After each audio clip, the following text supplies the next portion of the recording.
What is up? It's your host Jayla Cross, and I'm back with another solo episode. I just got out of my 9 a.m. class and did a Bible study, and I was edified. So I was like, let me come and spread the gospel and let everybody else know what I just learned because it's good, and I think it can bless you as well. So I hope you stick around and get the message, and maybe leave a comment below. Definitely subscribe and give this video a thumbs up so we can spread the gospel to other believers. Yeah, I hope you stick around. So let's get into it. I'm gonna just share with y'all what I learned.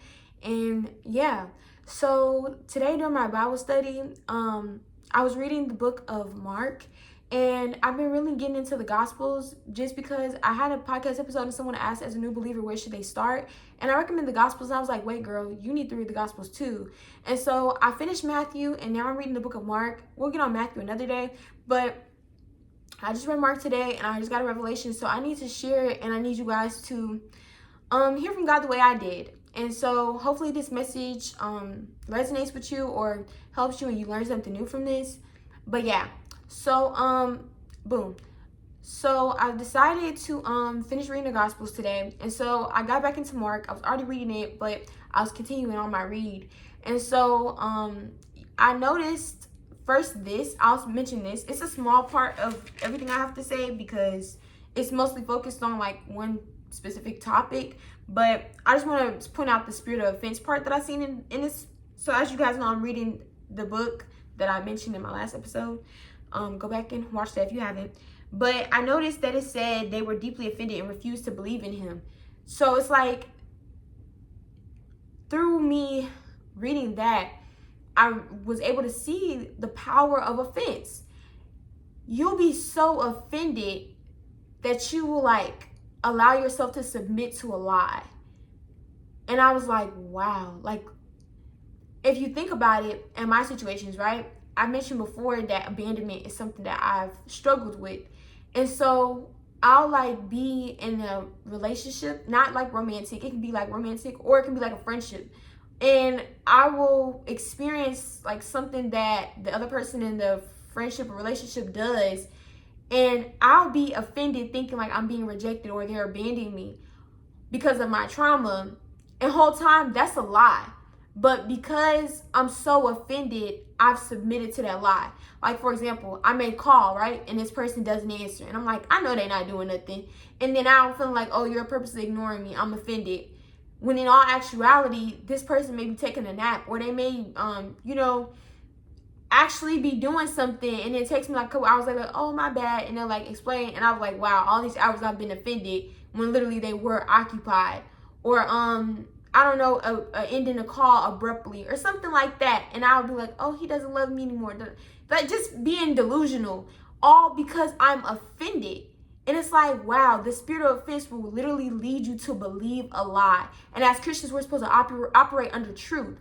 And so if you allow yourself not to be offended by everything people in your life is doing to you, then you will be able to operate under truth. And I feel like now when I may feel rejected by somebody, I try to remind myself, hey, maybe they're going through something. Hey, maybe they actually are occupied. Hey, maybe they may have, ended the call abruptly or be ignoring you or whatever the case may be, but it's unintentionally, So I try to just think outside the box and not always, I try now to try not to always opt to they're rejecting me, I'm abandoned. Like, I try not to think that way, because I understand, like, when you're in a relationship with people, typically no one that you're in relationship with will intentionally try to reject you or bring up your trauma. Like, they won't intentionally do that, but it's because you're so easily triggered by those type of things that's what your first like thought is. So I try to be a little more optimistic, a little more open-minded, and give people more grace. So yeah, I just thought that was crazy, like how the power of the spirit of offense can be that powerful that it can like make you refuse to believe the truth. That's like insane to me.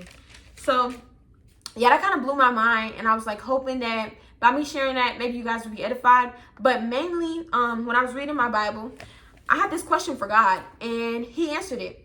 So I wrote, God, please reveal to me why Jesus values secluded places, why he enjoys being all alone and getting away from crowds. I enjoy the opposite. What does that say about me? When I tell y'all, when they mention when you're reading the Bible and the Bible reads you, the Bible read me. Okay.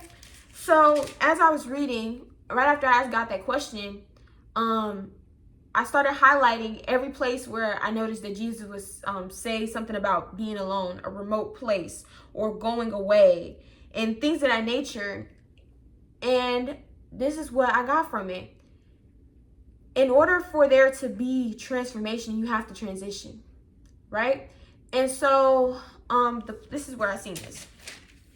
I'm gonna read this to you guys. And this is Mark 8, 23. Jesus took the blind man by the hand and led him. Oh, no. Let me start over. I'm gonna start at 22.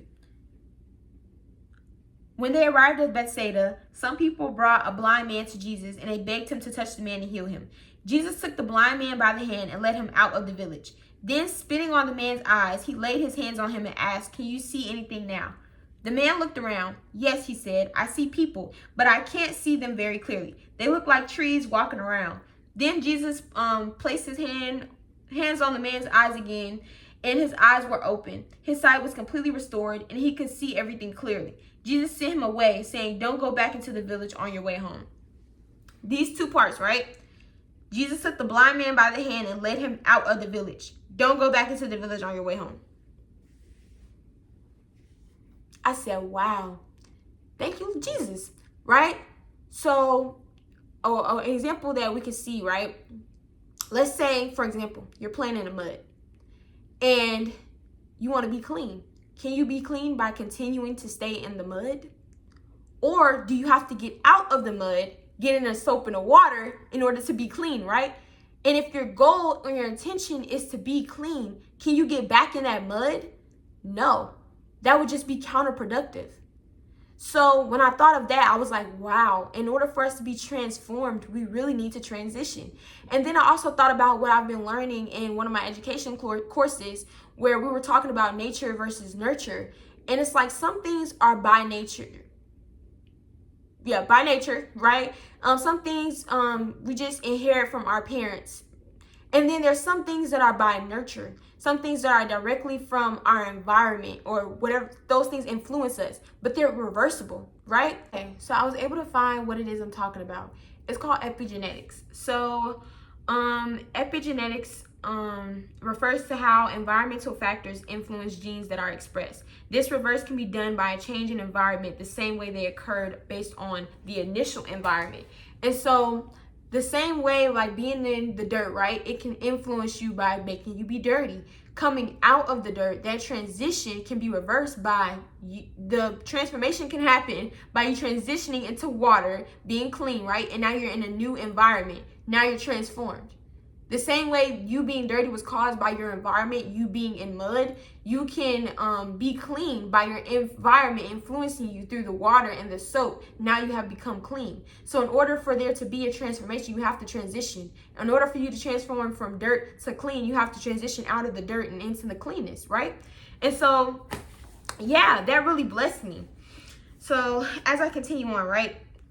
So boom, I was blessed with that. And then God also showed me why Jesus enjoys or really looks for solitude and things of that nature. It's because, this is one reason, it's because Jesus finds satisfaction in pleasing the Lord, right? So when he's doing these powerful things, like when he's healing the blind and things of that nature, he may go off in solitude and do this with them alone because he is not doing this to get glory from the crowds. When all the crowds are together, Jesus don't like the crowds. He'll preach to the crowds. He'll preach to the crowds. He'll spread the gospel to the crowds. But he finds glory and satisfaction in doing the work of God and honoring God, not in pleasing man. Jesus can work so many miracles. He could do so many things that may amaze us and be like, wow, he's so, like you can see constantly in the Bible, they were amazed and, you know, their minds were blown by things that Jesus was doing. He knows if he wants, he can just flaunt and be like, oh, look what I can do. Whoop, whoop, like, you know, but he finds satisfaction in pleasing the Lord, which is why he'll go off and do these things alone. And he'll be like, don't tell nobody I did that.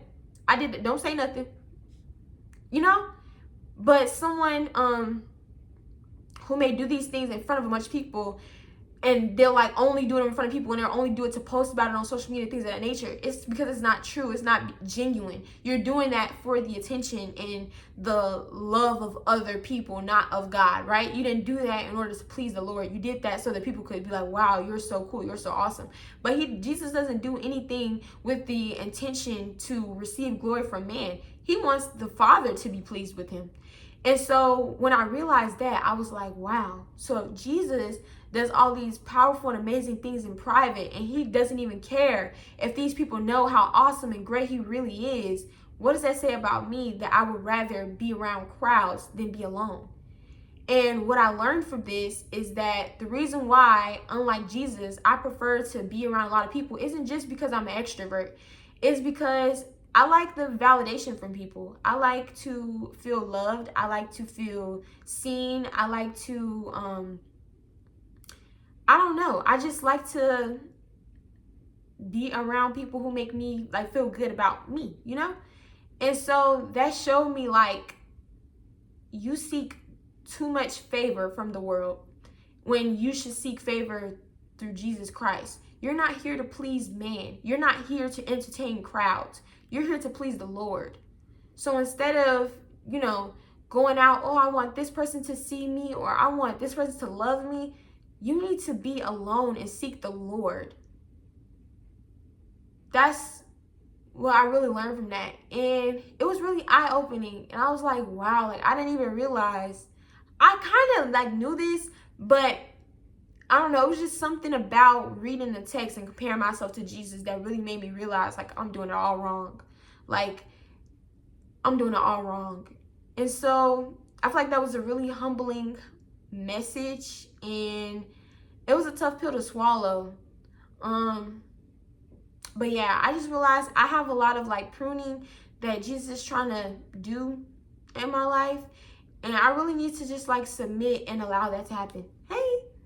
So yeah, I just seen somebody from my Bible study group. How crazy. I'm talking about the gospel and I see him. But anyways, yeah, I feel like that was the difference between me and Jesus, and that's something I need to work on. I need to work on making pleasing the Lord my priority and not man. I need to work on seeking the favor of the Lord and not man. And so, yeah, that was the message that I got through that. Yeah, like I said, all of this is coming from Mark.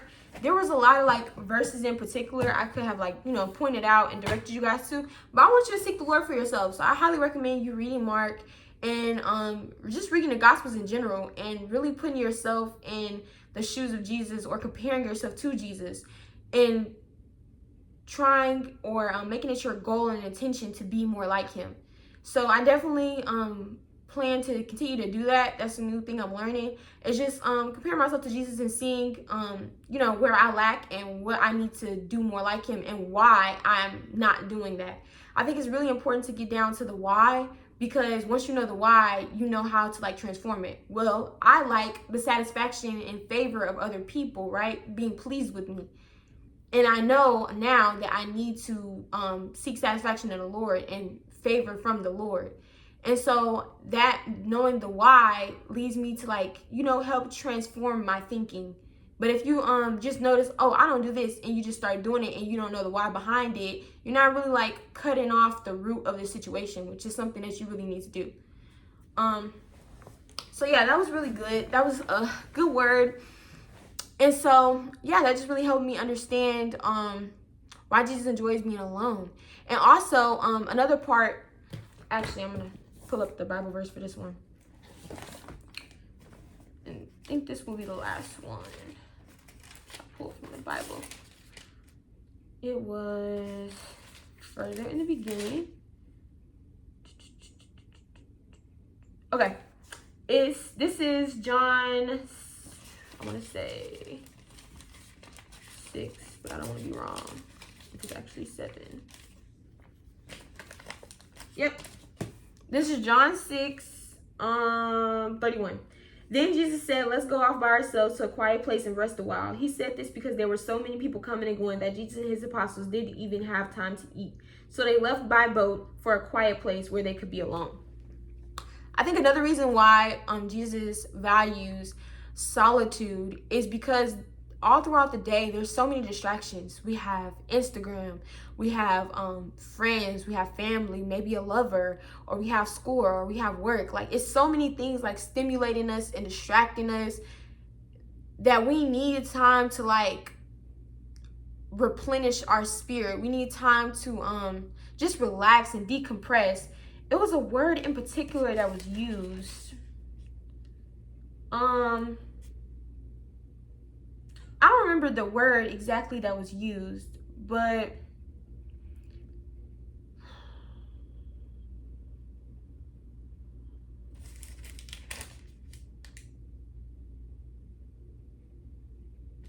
I don't remember the word exactly that was used. Basically, the word just meant to like relax.